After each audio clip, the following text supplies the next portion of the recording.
Hermanos, buenos días. Los saludo en el nombre del Señor. Les invito a que me acompañen con la palabra de Dios a el libro del Éxodo, capítulo 20, versículo 17. Éxodo 20, 17.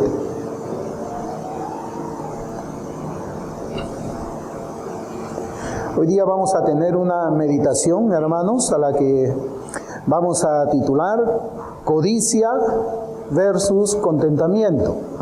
Codicia versus contentamiento. Y es el último de los 10 mandamientos de la ley moral de Dios y que aún está vigente todavía para los cristianos. Éxodo 20, 17 dice: no codiciarás la casa de tu prójimo, no codiciarás la mujer de tu prójimo, ni su siervo, ni su criada, ni su buey, ni su asno, ni cosa alguna de tu prójimo. El Señor bendiga su palabra. ¿Usted se ha puesto a pensar qué sucedería en la tierra si cada hombre obedeciera de manera externa los 10 mandamientos? O por lo menos obedeciera la segunda tabla de los 10 mandamientos, desde el mandamiento que nos obliga a nosotros a honrar a nuestros padres, que es cómo sería el mundo si es que actuásemos cada uno de nosotros de esa manera, cada persona, creyente o incrédula. Yo creo que eso haría que nosotros estuviésemos viviendo en una sociedad pacífica, una sociedad ordenada. Pero ello no significa que todos los obedientes deban esperar una entrada en los cielos. El obedecer la ley, como nosotros habíamos advertido al principio, no es para ganar el cielo, porque por las obras de la ley ningún ser humano será justificado, pero por medio de la exposición de los 10 mandamientos, que es una especie de resumen de todos los mandamientos del Antiguo Testamento, nosotros podemos conocer el carácter de la persona de Dios y lo que Dios demanda de nosotros, de cada uno de nosotros. Pablo dice que la ley es espiritual. Él escribe así en Romanos.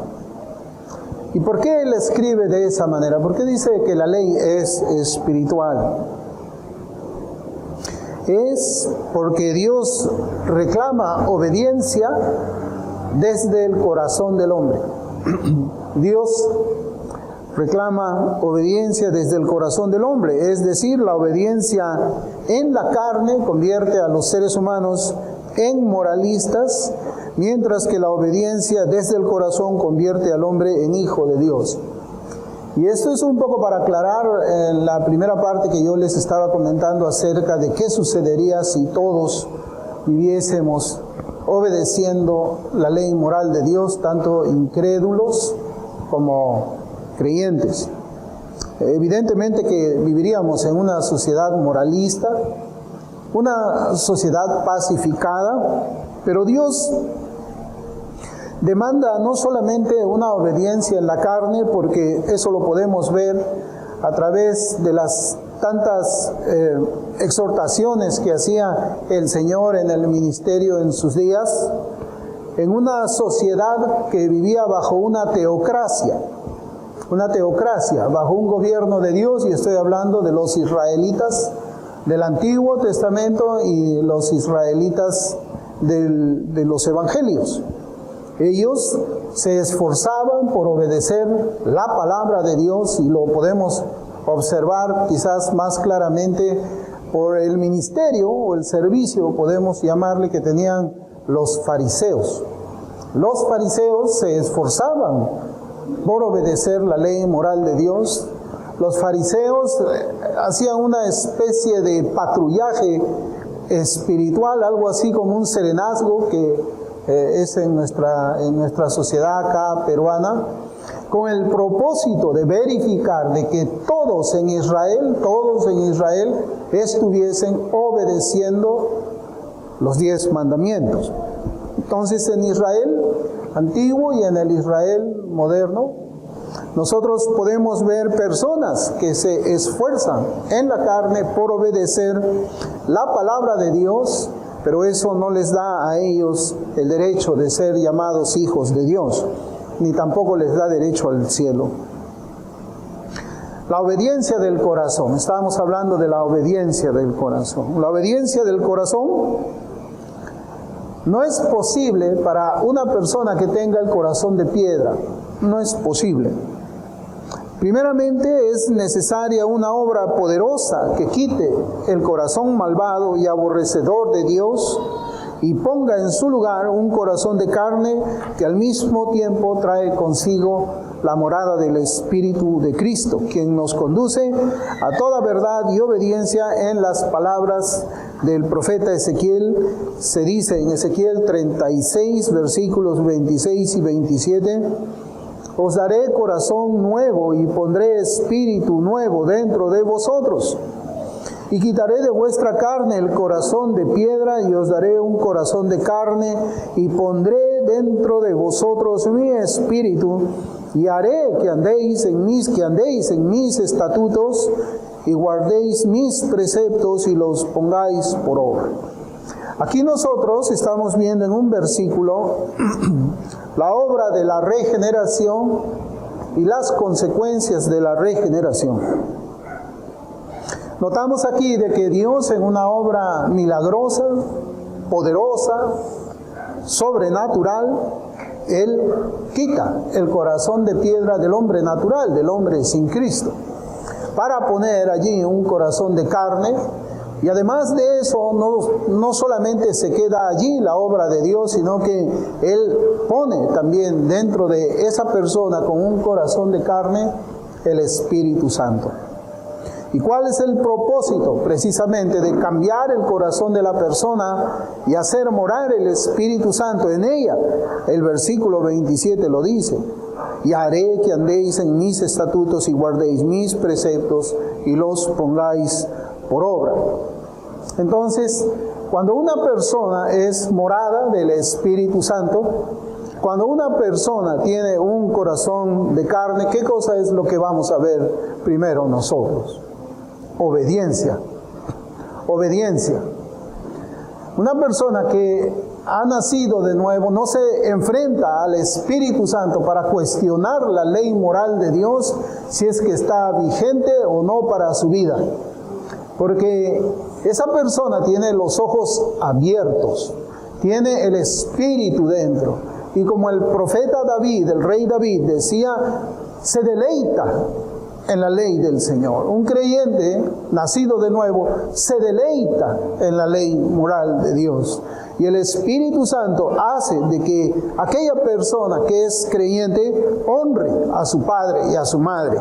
Hace que esa persona que es creyente no mate ni siquiera con el corazón, no cometa adulterio, no robe, no mienta. Y ahora vamos a ver que la Escritura dice que no codicie nada de su prójimo. Esa, hermanos, es la diferencia entre una persona que ha nacido de nuevo y una persona que no ha nacido de nuevo.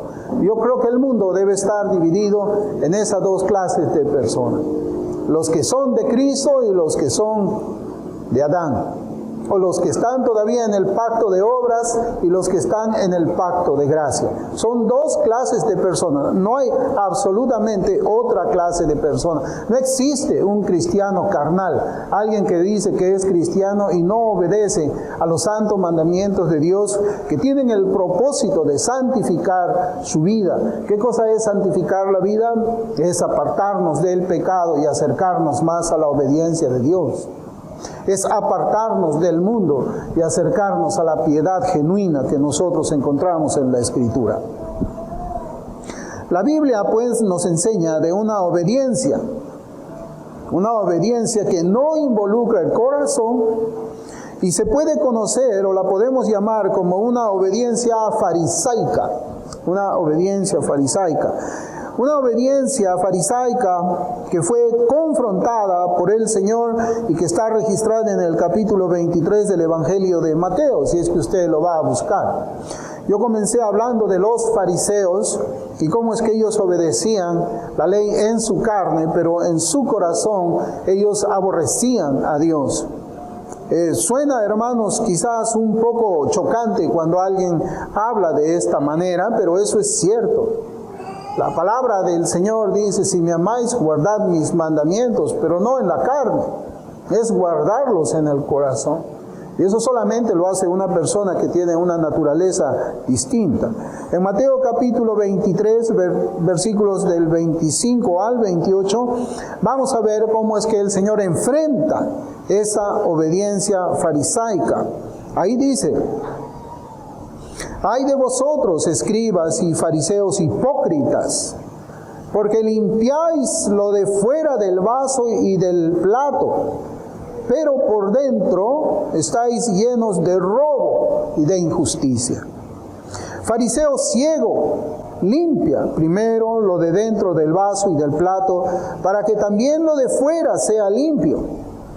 Ay de vosotros, escribas y fariseos hipócritas, porque sois semejantes a sepulcros blanqueados, que por fuera la verdad se muestran hermosos, mas por dentro están llenos de huesos de muertos y de toda inmundicia. Así también vosotros, por fuera a la verdad os mostráis justos a los hombres, pero por dentro estáis llenos de hipocresía y de iniquidad. Son palabras fuertes para personas religiosas. Son palabras fuertes para personas que se esforzaban en la carne por cumplir la ley moral de Dios y los otros más de 600 mandamientos del Antiguo Testamento. Son palabras fuertes para aquel que se dice ser un cristiano carnal. Son palabras fuertes para aquella persona a la que podemos llamar también un cristiano nominal. Un cristiano nominal es un cristiano de nombre, nada más. Se llama cristiano, pero en realidad su vida no es la vida de un cristiano. Hermanos, como repito, una obediencia donde el corazón es excluido engañará al ser humano para que se considere una buena persona. Por eso es que muchos dicen que son buenas personas. Porque ellos de alguna manera cumplirán, quizás uno o dos, se esforzarán por no cometer cierta clase de pecados y listo, se consideran buenas personas. Algo así como que una golondrina hace un verano, ¿no? Algo así como un día soleado en invierno, pues ya ellos creen que están en verano o en primavera. Están en invierno, pero un solo día salió el sol. Esta clase de personas buenas, de buenas personas, evidentemente no han matado a nadie. No han matado a nadie, evidentemente.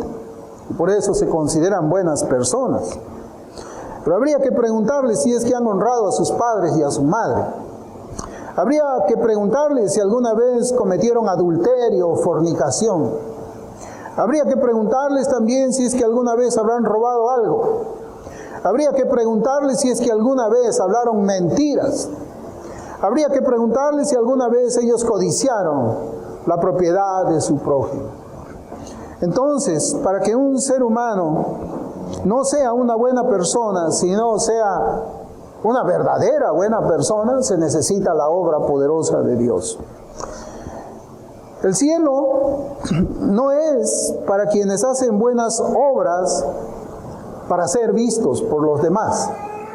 Aquellos que venimos a la iglesia y nos portamos en el día domingo como personas extremadamente santas, pero el resto de la semana vivimos quebrantando algunos de esos mandamientos ya como una costumbre, como una práctica o como un deporte, pues el cielo tampoco es para esas personas. Cuando la Escritura dice sin santidad nadie verá al Señor, no está hablando de la santidad en el día domingo. Está hablando de una vida santa, 7 días a la semana, 365 días del año. Por eso, el cielo no es para los platos que están limpios por fuera. pero por dentro están llenos de robo e inmundicia. El cielo no es para los sepulcros blanqueados que por fuera se ven hermosos, pero por dentro están llenos de huesos de muerto y de toda inmundicia. El cielo no es para aquellos que se muestran como justos delante de los hombres, pero que en realidad son actores, son unos hipócritas. Este mandamiento, hermanos, habla del corazón. Este último mandamiento habla del corazón. Cuando habla, no codiciarás. Porque la codicia es un pecado que está morando dentro de uno. Es un pecado que no se ve hasta que es ejecutado, hasta que es consumado. Y muchas personas pueden vivir toda su vida codiciando, sin embargo, nunca haber ejecutado esa codicia en los hechos. Por ejemplo, puede uno codiciar la mujer de su prójimo, pero nunca haberla tocado siquiera. Uno también puede desear matar a alguien o que alguien esté muerto en su corazón, aunque nunca disparó un arma o nunca le envió sicarios.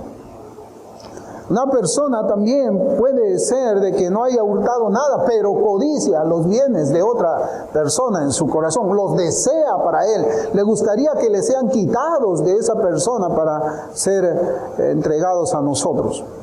Por eso es que le decía de que este mandamiento destruye toda justicia propia del inconverso impío y abre pues la oportunidad de examinar nuestros corazones en todos los 9 mandamientos anteriores, puesto que nos enseña que Dios aborrece la obediencia legalista y farisaica.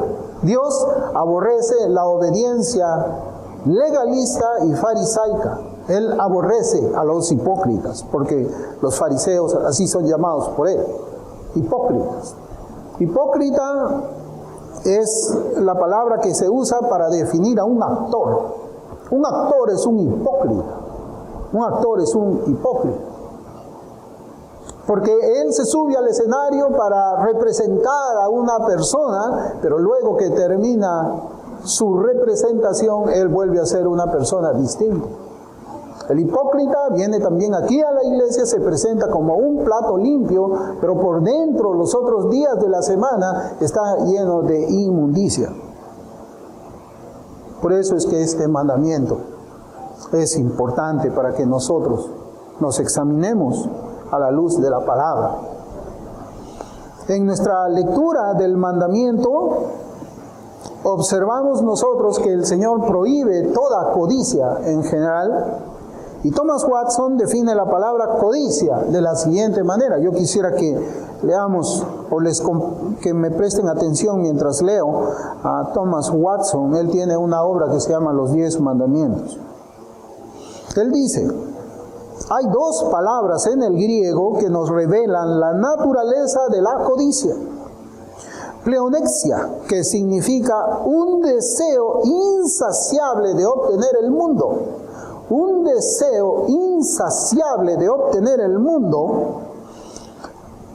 Agustín define la codicia como desear más de lo suficiente, más de lo suficiente.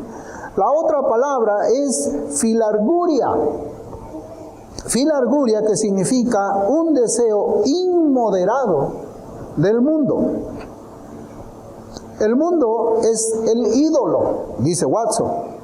Se ama al mundo de tal forma que el hombre no renunciará a él por nada. Es tremendo. Ahí termina la cita de Thomas Watson.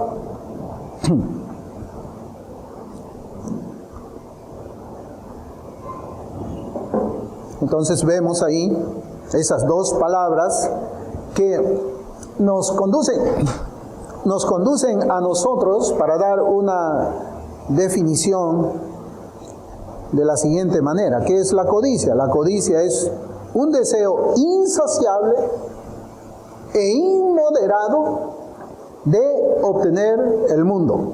Un deseo insaciable e inmoderado de obtener el mundo. El 10º mandamiento nos obliga a estar contentos con la vida que Dios nos ha dado y nos prohíbe estar descontentos con ella. nos prohíbe desear que nuestra vida sea de alguna manera como la de nuestro prójimo, o desear que las cosas de nuestro prójimo sean nuestras, y todas las cosas que están conectadas con eso. Eso, hermanos, es básicamente una definición de lo que es la codicia, y creo que debemos de profundizar un poco más acerca de este tema, para ver qué cosas son las que están prohibidas en este mandamiento, que creo que ya tenemos una idea bastante clara. Dios no nos prohíbe, por el 10º mandamiento, que nos esforcemos para alcanzar, por ejemplo, mejores posiciones en nuestros trabajos laborales. De repente, nosotros estamos trabajando en un lugar, estamos trabajando en algún lugar, comenzamos como auxiliar, y en nuestro corazón deseamos ascender en nuestro trabajo. Luego de auxiliar, ser asistente, luego de ser asistente, un subgerente, y luego de un subgerente, un gerente. Eso no está prohibido en este mandamiento. También no nos prohíbe que deseemos comprar un inmueble o un automóvil. No nos prohíbe tampoco que nos vistamos bien nosotros o que vistamos bien a nuestra familia. Este mandamiento nos conduce a examinar las razones por las que nosotros deseamos esas cosas. ¿Ya? Entonces, es un asunto del corazón, les digo. ¿Cuál es la razón para que yo desee en mi corazón o desee comprar una casa? ¿Es malo? Bueno, no es malo si es que yo lo voy a hacer por los motivos correctos. Hay personas que viven mirando lo que el prójimo hace para tratar de ganarle, tratar de competir con el prójimo. Ah, mi vecino se ha comprado una camioneta 4x4 de $30,000. Oh, pues yo me voy a comprar otra camioneta 4x4 de $50,000 para ganarle. No está mal que uno desee comprarse una camioneta 4x4. Las razones son: ¿por qué razón tú quieres comprar esa camioneta en especial? A la definición dada por el puritano Thomas Watson, podríamos añadirle como refuerzo un versículo. En Lucas 12:15 hay un versículo al cual nosotros podemos añadir a esa definición del puritano Thomas Watson.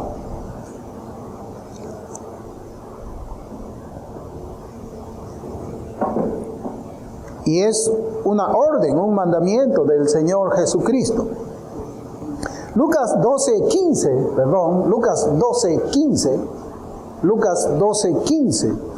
Allí el Señor nos dice: y les dijo, mirad y guardaos de toda avaricia,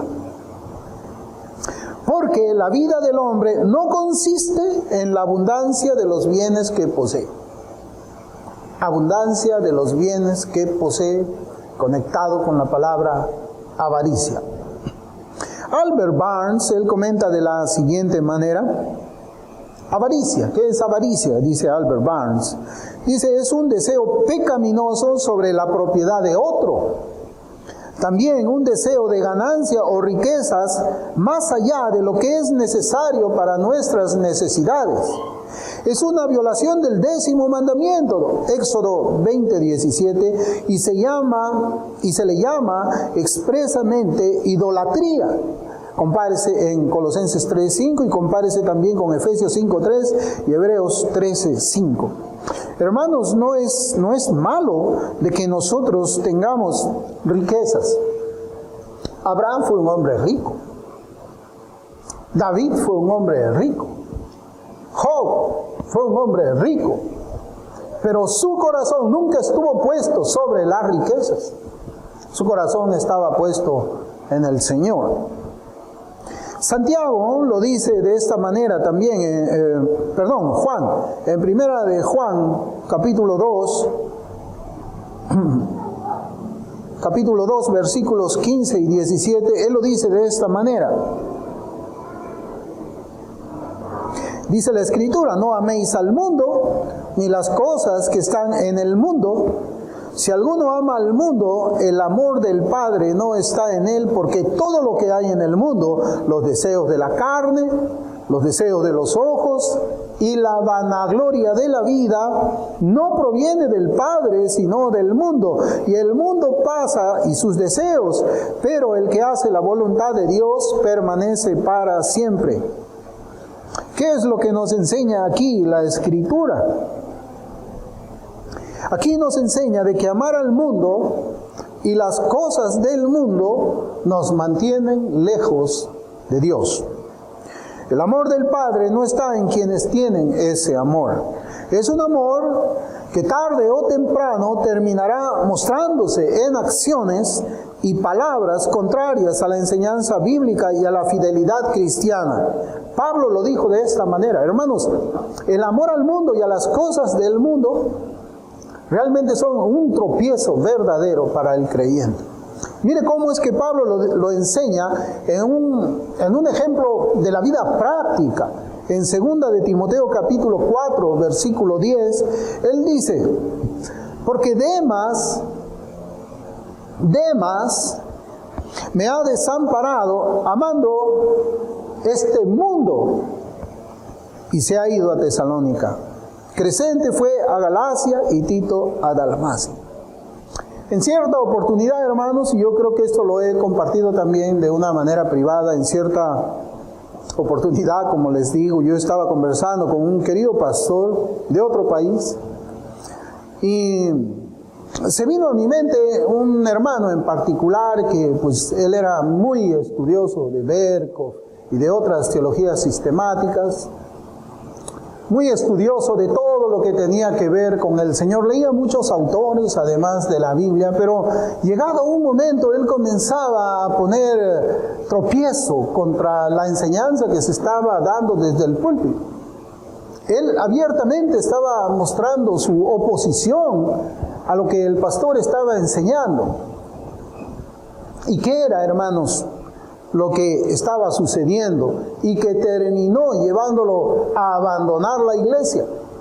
Es de que las predicaciones que estaba haciendo tal pastor eran una piedra de tropiezo para lo que él deseaba hacer con un capital en el mundo. Él quería poner un bar, un pub, esos lugares donde uno va de noche a escuchar música del mundo, a beber licor, a fumar tabaco, a tener conversaciones nada piadosas. Pues él quería invertir en eso porque, hermanos, el negocio del alcohol es un negocio rentable, hay que decirlo. Y esa predicación, hermanos, era un tropiezo para sus proyectos. Era un obstáculo para su emprendimiento. ¿Por qué? Porque él amaba el mundo.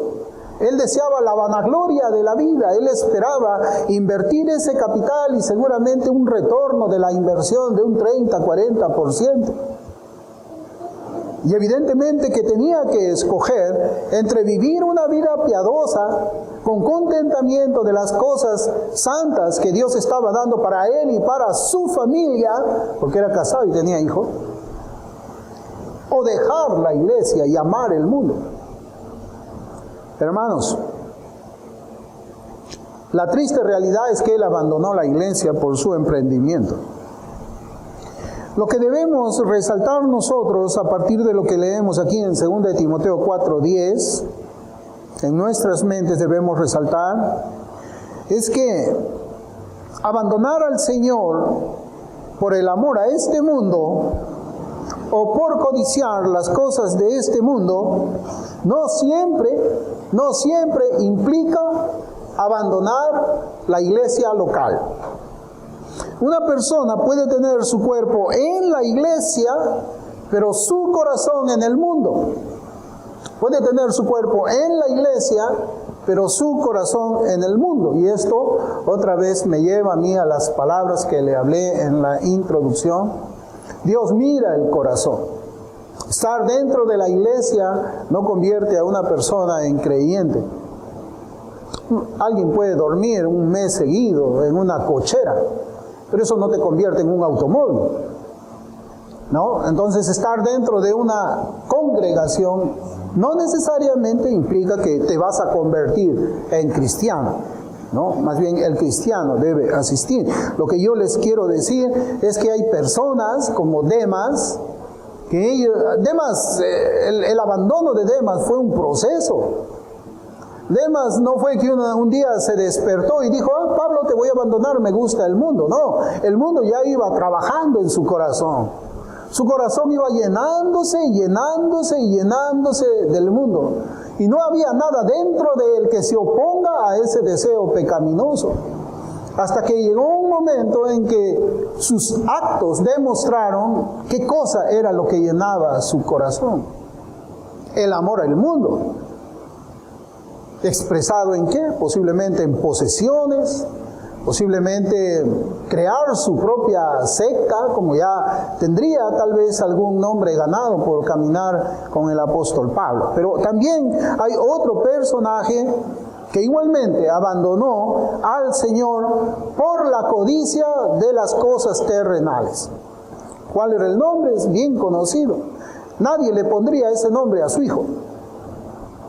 Su nombre fue Judas Iscariote. Él traicionó al Cristo de la gloria por 30 monedas de plata. El amor al mundo, la codicia por tener las cosas terrenales. ¿Quién sabe qué habría pensado Judas en su corazón? Las cosas que podría comprar con 30 monedas de plata.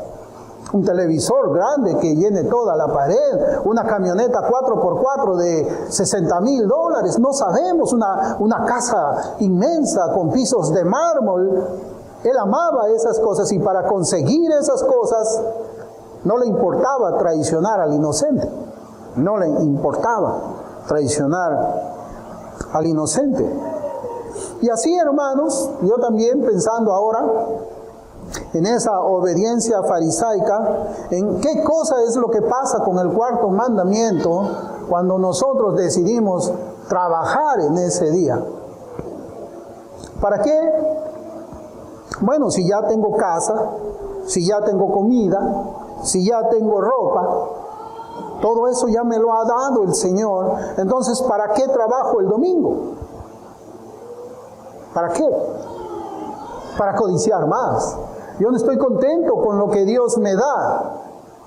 Yo necesito trabajar en domingo para comprarme pues esas zapatillas que cuestan $150. Para comprarme ese pantalón, no el que cuesta $10, sino el que cuesta $100, ese quiero yo. Entonces, para conseguirlo, ¿qué cosa es lo que voy a hacer? Voy a quebrantar el mandamiento. Voy a traicionar a Cristo deliberadamente para ganar más dinero en ese día. Yo les había contado, hermanos, a ustedes de una iglesia que hay aquí en el centro de Lima, allá por la avenida Bancay, por el mercado central, sí, encuentran por donde está el ministerio público, por ahí, por donde está Mesa Redonda, hay una iglesia. ¿Sabe a qué hora comienza el servicio en esa iglesia? Sí les he comentado a algunos de ustedes. Comienza a las 11 de la noche. A esa hora comienza el servicio en esa iglesia. ¿Y saben por qué? Porque todos los congregantes tienen abiertos sus negocios desde las 9 de la mañana hasta las 10 de la noche. Y para no dejar de congregar, como algunos tienen por costumbre, como dice Hebreos, tienen que llegar pues a la iglesia a las 11 de la noche del día domingo para obedecer a Dios. Obedecer a Dios. Yo no sé qué decir de una iglesia o iglesias que abren por la tarde para que sus miembros puedan trabajar en la mañana. La Escritura nos enseña que la única manera de demostrar amor por el Señor es obedeciendo sus mandamientos, así dice Juan 14:15. Entonces, cuando yo desobedezco, ¿qué pasa? Si obedecerle significa amarle, es la expresión del amor hacia Él. Cuando yo deliberadamente lo desobedezco, ¿qué estoy demostrando? ¿Qué estoy demostrando? Hermanos, si nosotros no nos esforzamos por obedecer los 9 mandamientos anteriores, obedeciéndolos de corazón, ¿cómo podemos decir que le amamos a Cristo? ¿Cómo? Y si no amamos a Cristo, por medio de nuestra obediencia, la pregunta es, ¿a quién entonces amamos? ¿A quién amamos? ¿Quién o qué es la prioridad en nuestras vidas? Si Cristo no es la razón de mi existencia, de nuestra existencia, ¿quién o qué lo es? ¿Quién o qué lo es? Es la razón por la cual se desobedece. Y si vamos al ejemplo del 4º mandamiento, pues yo estoy desobediendo a Cristo por dinero, por descontentamiento, por falta de fe todavía. Es falta de fe. Es falta de fe. ¿Por qué? Porque yo creo que el Señor no puede bendecirme de lunes a sábado.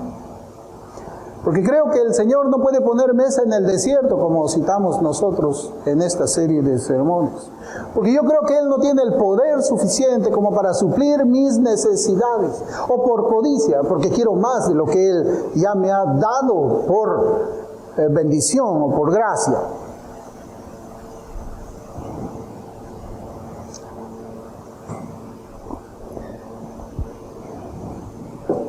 Por eso, el Señor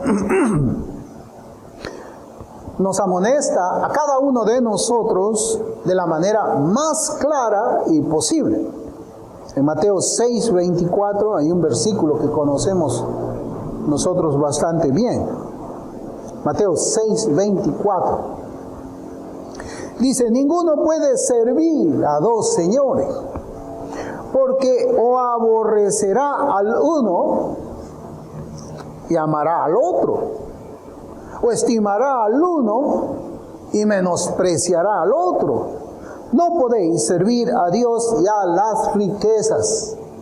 O sea, la persona que es codiciosa nunca puede tener a Cristo en su corazón. La codicia se ve, ¿no? Una persona que ya tiene todas sus necesidades suplidas, pero que a pesar de eso quiere quebrantar el 4º mandamiento, nunca te va a decir que es codicioso. Nunca. Ustedes han conocido a alguien que cuando usted le pregunta, ¿usted es codicioso? Sí, yo soy codicioso. Ni siquiera el avaro le va a responder a usted positivamente cuando le pregunta si es una persona avara.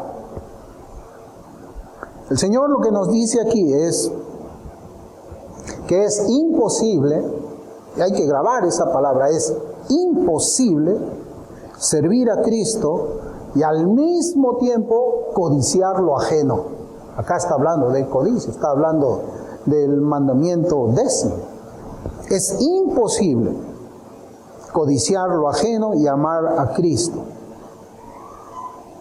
Y notemos que nosotros vivimos pues en una sociedad materializada, o sea, piensa en lo material. Nosotros vivimos en una sociedad que es consumista. Y acá se refiere pues a dinero o posesiones materiales que al final son lo mismo. Cuando nosotros vemos pues la televisión, por alguna razón, aparecen los comerciales, ¿no? Ahora, sobre todo por el Día de la Madre, las mamás deben estar viendo muchos comerciales, o los esposos también, viendo muchos comerciales. Cómprale este iPhone de 7,000 soles, la mamá se lo merece. Pero si ya tiene su Samsung de 600 soles. ¿Cómo sería pues? Vivimos en una sociedad así, donde sin querer queriendo, por los ojos uno se ve atraído hacia lo material, hacia cosas que no necesitas y no necesitas. Y para conseguir pues ese iPhone de no sé cuántos miles de dólares, ¿qué cosa es lo que haces? Bueno, seguramente dejarás de comer, dejarás de vestir bien a tus hijos, o trabajarás domingo. para ganar el dinero que se necesita para eso. Por eso, hermanos, esa palabra que dice el Señor, no codiciarás, es muy importante en nuestros días, especialmente para nosotros como cristianos. No codiciarás. Debemos equiparar la codicia con la idolatría. El avaro es un hombre que está lleno de codicia, que está marcado por el descontento, y la Biblia dice que los tales no heredarán el reino de Dios. Un hombre codicioso no es mejor que un idólatra que viola los primeros 4 mandamientos.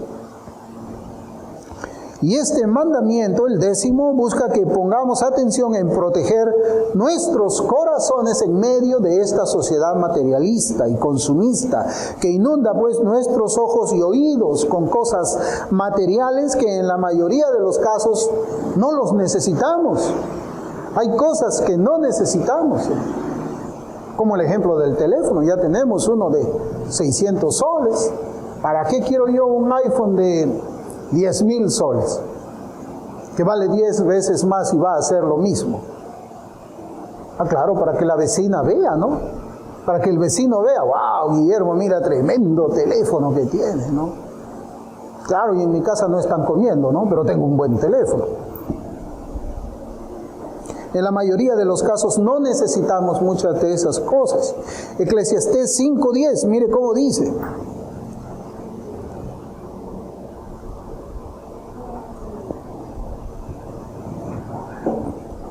Y estos versículos que voy a citar, este y otro de Primera de Timoteo, hermanos, descubren el corazón del hombre sin Cristo. Eclesiastés 5:10 dice, el que ama el dinero no se saciará de dinero, y el que ama el mucho tener no sacará fruto. También esto es vanidad. Creo que también les he compartido, no sé si de una manera pública o privada, de Rockefeller, ese magnate millonario, ¿no? Tenía, no sé si vivirá, pero él ya tenía muchos años y seguía ahí trabajando y trabajando y trabajando, ¿no? Y le decían, señor Rockefeller, usted ya tiene miles de millones de dólares.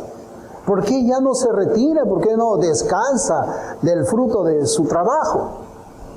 Y él respondía, $1 más, un dólar más. Por eso dice aquí, el que ama el dinero no se saciará de dinero. El que ama el mucho tener no sacará fruto. Y 1 Timoteo 6, versículos 9 y 10 dice, porque los que quieren enriquecerse caen en tentación y lazo, y en muchas codicias necias y dañosas, que hunden a los hombres en destrucción y perdición, porque raíz de todos los males es el amor al dinero, el cual, codiciando algunos, se extraviaron de la fe y fueron traspasados de muchos dolores. Esto nos enseña que había dentro de la iglesia visible algunos que codiciaban el dinero y se extraviaron, dice Pablo. Pablo debe haberlos conocido, no nos proporciona aquí los nombres, pero él sabía de ciertos profesantes que habían estado en la iglesia visible, habían escuchado las enseñanzas del apóstol, pero que por amor al dinero, por amor a lo material, por amor al mundo, terminaron perdiéndose. Y notemos las palabras del último versículo. Dice, codiciando el dinero, es decir, tener dinero no es pecado. Tener dinero no es pecado. Tener posesiones tampoco es pecado. Pero anhelar insaciablemente e inmoderadamente dinero y posesiones, eso sí es pecado. Eso sí es pecado. Y otra vez yo pregunto, ¿qué es lo que más amamos? ¿Qué es lo que es nuestra prioridad? ¿Qué es lo que estamos buscando en la vida? Y yo quiero decir real y verdaderamente, ¿qué es lo que buscamos en la vida? ¿Qué es lo que tenemos en nuestro corazón que anhela de lunes a sábado? ¿Qué es lo que anhelamos nosotros de lunes a sábado? E inclusive el domingo.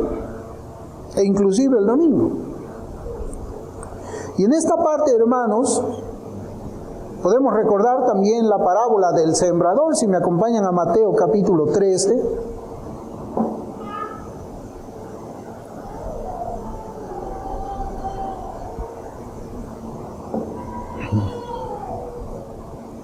Dice la Escritura, Mateo 13:7, y parte de la semilla cayó entre espinos, y los espinos crecieron y la ahogaron. Y luego el Señor nos explica de esta semilla con las siguientes palabras en el versículo 22, pero yo voy a leer de la versión Palabra de Dios para Todos, es una Biblia para niños también. Ahí dice, ¿qué significa la semilla que cae entre los espinos? Esta semilla es como aquellos que oyen el mensaje y lo aceptan, pero después dejan que las preocupaciones de esta vida y las ganas de tener riquezas ahoguen en ellos el mensaje y no dan fruto en su vida. Si alguna vez vemos profesantes en las iglesias locales que no tienen fruto, porque el Señor nos dice que la semilla que cae en una buena tierra trae fruto 30, 60 y 100%. Si nos encontramos con ellos es porque ellos no tienen un corazón preparado para recibir la buena semilla. No tienen un corazón, podemos decir, vaciado de las cosas del mundo. Las cosas del mundo llenan ese corazón. Entonces, si ya está ese corazón lleno, ¿cómo es que va a entrar allí la palabra de Dios? No puede. Hay una regla en la física, creo, ¿no? Que dos cosas no pueden ocupar el mismo lugar al mismo tiempo. Si en ese corazón está el mundo, no puede estar la palabra de Dios. Y si en ese corazón está la palabra de Dios, las cosas del mundo no entran ahí. Ellos oyen el mensaje, pero buscan una iglesia donde no se les predique acerca del fruto de obediencia. Porque cuando se habla de fruto, ¿de qué fruto hablamos, hermanos? No estamos hablando del fruto de los fariseos que se colgaban por acá las filactelias, los versículos bíblicos, una gorra, como una especie de tiara, donde decía santidad, Jehová. No estamos hablando de cosas externas que nosotros podemos de repente pegar en el parachoque del automóvil. No, yo amo al Señor Jesucristo. No estamos hablando de esas cosas. Estamos hablando del fruto de obediencia. Del fruto de obediencia, y esa obediencia debe ser progresiva, 30, 60, 80, 90 y 100% cuando estemos en el cielo. Está hablando de un fruto de santidad, está hablando de un fruto de piedad, pero estas personas a quienes pues se le compara en esa parábola del sembrador, ellos buscan una iglesia que les prometa el cielo desde el púlpito, aunque no tengan ningún fruto. O peor aún, se le promete el cielo aún cuando tienen frutos malos desde un púlpito. Hay un libro que se llama La Buena Vida Ahora, ¿no? Algo así se llama, de Joel Osteen. Pero codiciar una buena vida ahora es la marca del incrédulo que ha hecho una profesión falsa en Cristo, si es que esa es su prioridad por encima de Cristo. No codiciarás. El deseo insaciable e inmoderado de obtener el mundo, de obtener las riquezas y bienes materiales que le han sido dados al prójimo, así lo hemos dicho, y es un deseo que va acompañado de un juicio que el corazón codicioso hace a Dios. Ese juicio es la marca de aquel que ha escuchado de Dios, pero no lo ha conocido de una manera salvadora. El incrédulo profesante juzga a Dios en su corazón cuando interiormente se pregunta de esta manera. Miren cómo es el juicio que un profesante de la fe que no es convertido lleva la codicia en su corazón. Él cuestiona a Dios, juzga a Dios. Lo sienta a Dios en el banquillo de los acusados y él hace estas preguntas en su corazón. ¿Por qué el Dios de la Biblia no me da las cosas materiales que le ha dado a otros? ¿Por qué? ¿Por qué a mí no? ¿Por qué sí le da? A esa persona que es incrédula le ha dado un buen auto, sus hijos van a buenas escuelas, ¿por qué no a mí? Ya, ese es un corazón codicioso. Ese es un creyente falso. O por ejemplo, cuando ese corazón dice, ¿por qué Dios no me prospera como lo hace con otros? Cuestionándolo a Dios. ¿Por qué no me das riqueza como le das a otros? Tienes que dármelo. Detrás de esos pensamientos y palabras se esconde el descontento con lo que Dios nos ha dado. Y coloca a Dios por debajo de las posesiones materiales de este mundo. Primero la casa, una buena ropa, una buena escuela, mucho dinero en el banco, y después Dios. Y después Dios. Después Dios. El corazón codicioso desprecia pues lo que Dios le ha dado. El corazón codicioso tiene a Dios como una persona injusta, sin sabiduría y sin poder. Todo lo contrario a lo que expresa un corazón con contentamiento. Por ejemplo, en Filipenses capítulo 4, versículos 12 y 13, Filipenses 4, 12 y 13, la palabra de Dios dice, sé vivir humildemente y sé tener abundancia.